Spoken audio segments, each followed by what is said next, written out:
It is Free Comedy Friday, and I'm excited to have our next guest in studio. She is performing at the La Jolla Comedy Store all weekend long. It's Gina Brillon. Oh, hanging out with us. Ooh, that was fancy. Half Hispanic. I like it. You nailed it. Come on, I know Those what's double up. L's confuse a lot of people. I bet that. Yeah, do they say Brillon or something? Oh yeah, like they that? omit the L's. They're like, "There's no L's. yeah. That's Just ridiculous. Brillon." Yeah, come on, man. You're from the Bronx, so you know. I will cut somebody. You ain't You are messing. right. You ain't messing. You ain't messing. You are absolutely right. Well, and then you were just telling us off the air that you trained a little bit in MMA, and I'm like, wow. oh my God, Gina, I'm definitely not messing I this still up. do Muay Thai, but like, Really? yeah, I want to go back into Jujitsu, but I literally sprained my knee doing Jujitsu, so I was off the mats for like 4 months, 3 months. So no heckling at Gina's show. She'll go out Yeah, there otherwise, and choke you out. rear naked choke Yeah. If I have to. while you're telling jokes. What made you get into that out of all sports? You know what's crazy? I had this really crappy ex-boyfriend, and it was the one great thing that he introduced me to, because I used to be a runner, and he was like, running is pointless. It doesn't teach you anything. You should take something that teaches you a skill. And I was like, okay, because, I was dumb and Right, insecure. right. Yeah, yeah. We've all been there. I was like, okay, you know better than I do. He brought me to this school, and I ended up making some of the best friends ever. It's Animals MMA. Shout out to Animals MMA. Hey, what up? And they're a competitive MMA school, and they were, some of the best dudes I ever met in my life. Like, just really hardworking. That is wild. And I had a great time training. I was one of the first.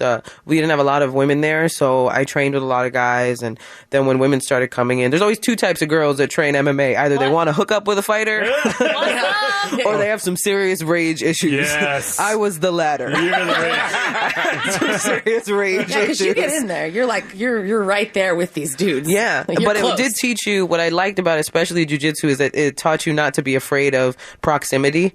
Whereas Okay. with boxing and with kickboxing, the whole goal is to get somebody away from you. Distance. With jiu-jitsu, it's like it doesn't matter how close you are. Yeah. I'm no longer afraid if you're like right on top of me. Wow.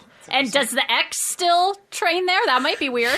When we broke up, he was a purple belt. I don't know if he's still training there, but a lot of my buddies that still train there now have their black belts and everything. So, Ah, in yeah. your face. Choke In that your fool, face, choke son. that fool out. You ain't no black belt. Choke that fool out.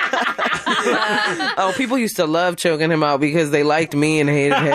Bravo. Those And are I'd good be friends. like, yeah, get him. Wait, I don't think he tapped. Keep going. He's not tapping. Keep going, baby. Keep going. Why is his face turning purple like his belt? That's weird. It's fine. That was the best moments. I'd be like, oh, did you get hurt? I'm so sorry. no. And slowly high-fiving all Yeah, the that's guys. what's up. The plan is working. Gina, you have a lovely scarf on today. I do. I stole it from a girlfriend. Thanks, See, Kenan. There it is. You're from the East Coast. Obviously, us on the West Coast, we're not. It's very cold right now for us. For us. like Yeah. we're freaking out, like because of how cold Yeah. it is. Like I woke up and it was 39. I was freaking out. And I'm from New Rightfully York. so. Yeah. But I feel like that's like a normal day on the East Coast. Like, Oh that's yeah, not that like bad, when I right? come out here, like here's why it feels cold to like an East Coaster. I think when we come over here, whenever it drops below what is an acceptable temperature for California for us, Right. Oh, I'm like, so you have it in your head, like, Oh, it's yeah. gonna be nice and beautiful yeah, here. I'm like, oh, it'll be like coldest it'll be is like 70, like all right. And then I get here and I'm like, I need a damn sweater. Yeah. The disrespect, California. Seriously. The disrespect. But I think it's because we have humidity. So when it gets chilly over there, 50 degrees over on the East Coast does not feel like 50 degrees over here. yeah, it's way different. Yeah. 'Cause I'm like, I'm a wuss in 50-degree weather over here. I'm like, excuse me. Oh no, Corona. Coronavirus. Oh, no, she has it. Oh no, guys, it's dangerous.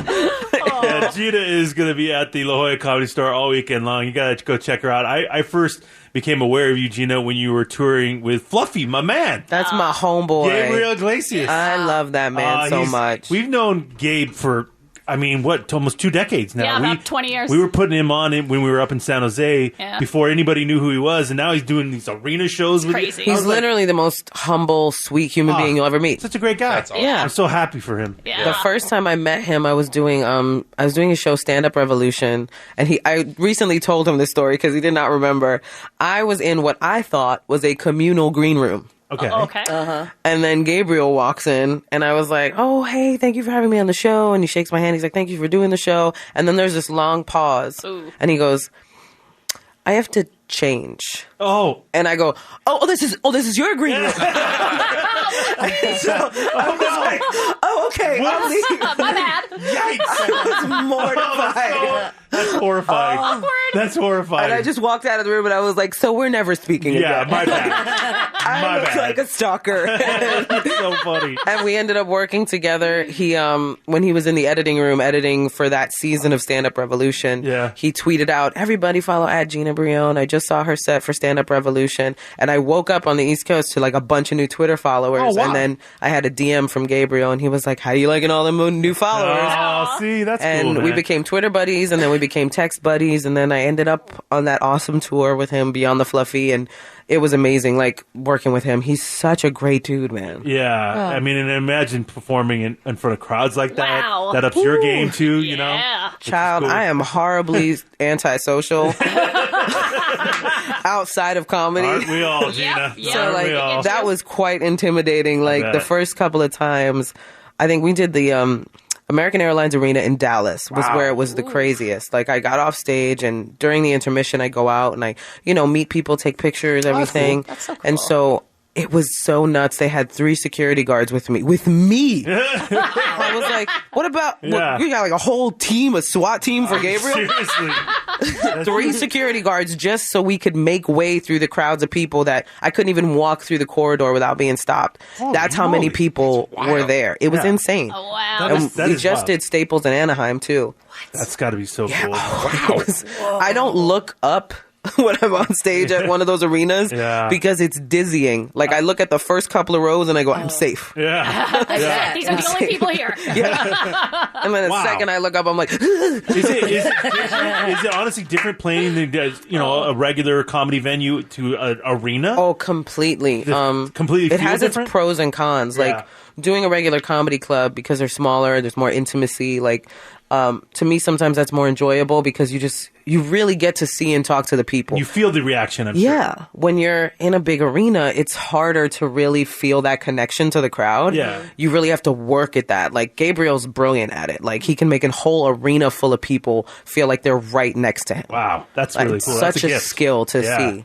Because having that connection with thousands and thousands of Yeah. people, it's like, wow. Well, and is it easy to get distracted? I was at a comedy show, and they're taking drink orders. Sometimes I get distracted, and the comic stays doing his thing, and that's hard to. But I can't in a big arena like that with 20,000 people getting up. Maybe not everyone's quiet. It's got to be so hard to stay on top of what you want to say, right? Oh, yeah. because your mind probably travels to everything that's going on. Well, you're so aware when you're on stage of everything that's going on. Like, it's so crazy the way your brain works when you're on stage as a comic, because part of your brain is working on all the things you want to say. Exactly. And you're like, this is my set list. This is what I want to say. This is what I want to do. And then there's another part of your brain that's like, why isn't that guy laughing? Why did she get up? Yeah. Who are those people over there? You have these 2 parts of your brain that are you're doing a million things at once, and you're just like, which one do I focus on?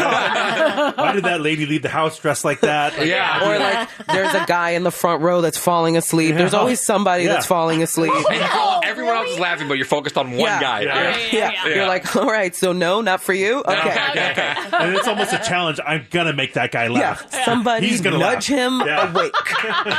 Well, what's cool is, Wow. you're talking about the special that Gabe did, but you got your own specials now. Yeah, I have a This is special cool. a special out on HBO called Easily Offended, and I have another one coming out on Amazon this spring. We don't have an air date yet. But that's the whole story is crazy how that came about, because I was on tour with Gabriel when I got a call from the people at HBO Latino, and they were like, hey, we want to offer you a half hour, but you're on tour with Gabe, so we don't know if you could do it because we're filming in like a month. Oh, wow. And I said, well, oh man, what day do you want to film? And he gave me the dates, and I was like, wait, say those dates again? And it was in April, and I was like, I'm not on the tour in April. Like, I didn't have any tour dates. I had like very minimal tour dates in April. So I was able to take a break from the tour, go film a half hour with HBO, and then before they even made the offer, Amazon made like a counter offer and had said like, hey, we'd like you to do an hour. Oh. And I was like, hey, I'd like to do both. So in 1 year, I filmed 2 specials, one half hour That's so cool. and 1 hour. Good for I you. had That's awesome. 4 months to write an hour of material. Oh, wow. And so I gathered my team of people. Yeah. I have my writing partner who I used to write a couple of shorts with. And I was like, you ever worked on a comedy special with somebody? And know he any was good great, jokes? man. He sat with me. We talked about my life, and then we cultivated all the material from all the stories I told him in 4 months. Like, it was the most insane, intense wild. thing I ever did. And both specials are wildly different. The Amazon special is called "The Floor Is Lava," and That's awesome. I mean, you know what that means? That's great. right. Of course. There's a song, "The Floor is Lava." There's a whole game, "The Floor Is Lava," that was Don't a big touch part of my floor. childhood. Absolutely. That is So, awesome. the best. I love that. We had a great time doing the special. We just did the edits for the Amazon special, that's and I great. can't wait till it comes out. It's like really exciting. That's That's awesome. Yeah. My favorite thing so far, though, Gina, about you is that you have a hat of a hat. Yep. This is like one of my favorite Whoa, things. I I didn't cannot even notice. focus really on anything else. I have a collection of ball caps that have weird things on them. Yeah. I have a hat of a hat. It's a hat with a hat. I have picture an of a hat on it. army hat that says a goat on it, like greatest of all yeah. times. Yeah. I wear that on my most confident of days. Oh, nice. there you go. When I'm feeling like a goat. And I have other ones that say like, I have one that just says nah, like nah. I like The that. hat of a hat, though. The hat of a That's hat. like This is my Inception. staple. This is Yeah. my staple. The hat of a hat. It Yeah. is. I It love is this hat. Inception stuff. Like, Yeah. it's a think piece. It's amazing. I thought it was an NFL referee hat, and I was like, she So really great. likes NFL refs. I didn't see it coming. fan of the refs. She's a fan of the refs. Yeah, She just wants the more refs. flags. Just the refs. Yeah. Well, Don't know you- anything about football. just the refs. I like your color scheme. Yeah, definitely check out Gina. The HBO special is out now. The Amazon special will be coming out very soon. Yes, coming out which is spring this year. But go see her at the La Jolla Comedy Store all weekend long, tonight, tomorrow night, and on Sunday. Gene, great meeting you, Gina. Yeah. Great meeting you That guys. was Thanks for awesome. having Good me. stuff, yeah.